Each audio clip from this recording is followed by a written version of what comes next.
মৰমৰ বন্ধু বান্ধৱীসকল সকলোকে আমাৰ অন্য এটি ভিডিঅ'লৈ স্বাগতম জনালোঁ।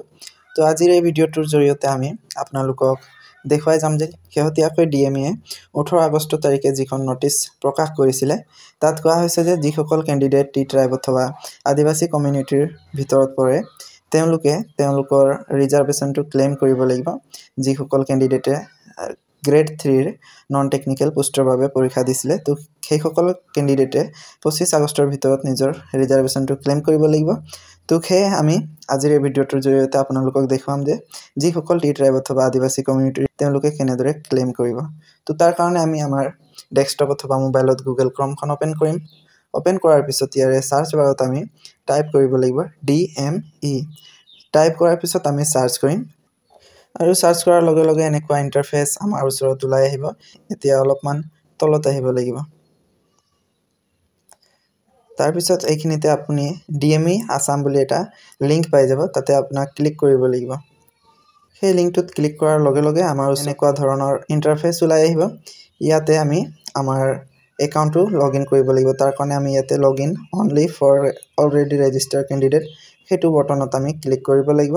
ক্লিক কৰাৰ পিছত এনেকুৱা ইন্টাৰফেস ওলাই আহিব। ইয়াতে আমি আমাৰ এপ্লিকেশ্যন নম্বৰ অথবা মোবাইল নম্বৰটো দিব লাগিব।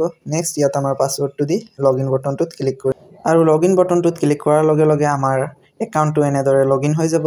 ইয়াতে আমাৰ গোটেই ডিটেইলছখিনি থাকিব। এইখিনিতে আপোনালোকে লেফট সাইডত আপডেট টি ট্ৰাইবছ আদিবাসী status under OBC MOBC category তাত আমাক ক্লিক কৰিব লাগিব। ক্লিক কৰাৰ পিছত অলপমান ৱেইট কৰিম।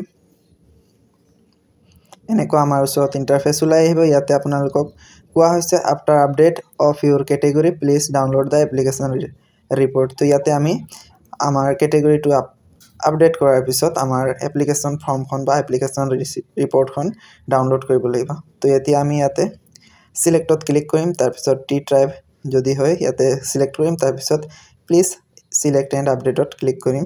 ইয়াতে ক্লিক কৰাৰ লগে লগে আমাৰ আপডেট হৈ যাব। এতিয়া আকৌ আমি ইয়াতে লগইনত ক্লিক কৰিম। ক্লিক কৰাৰ পিছত আকৌ ফাৰ্ষ্টৰ দৰে আমি ইয়াতে লগইন কৰিব লাগিব এপ্লিকেশ্যন নম্বৰ আৰু পাছৱৰ্ডখিনি দি। লগইনত ক্লিক কৰাৰ পিছত আমাৰ একাউণ্টটো লগইন হৈ যাব। ইয়াতে আমি এপ্লিকেশ্যন প্ৰিণ্টত ক্লিক কৰিম। ইয়াতে ক্লিক কৰাৰ লগে লগে আমাৰ এপ্লিকেশ্যনখন এনেদৰে ওলাই আহিব, যিটো আমি সেভ কৰি থব লাগিব অথবা আমি প্ৰিণ্ট কৰি থৈ দিব লাগিব। প্ৰিণ্ট অথবা সেভ কৰাৰ পিছত আমি ইয়াতে বেক বটনটোত ক্লিক কৰিম। বেক বটনটোত ক্লিক কৰাৰ পিছত এইখিনিত আপোনালোকে লেফট সাইডে নিজৰ প্ৰফাইল ফটোৰ তলত লগ আউট বুলি এটা অপশ্যন পাব, তাত আমি লগ আউট কৰি লওঁ। ধন্যবাদ।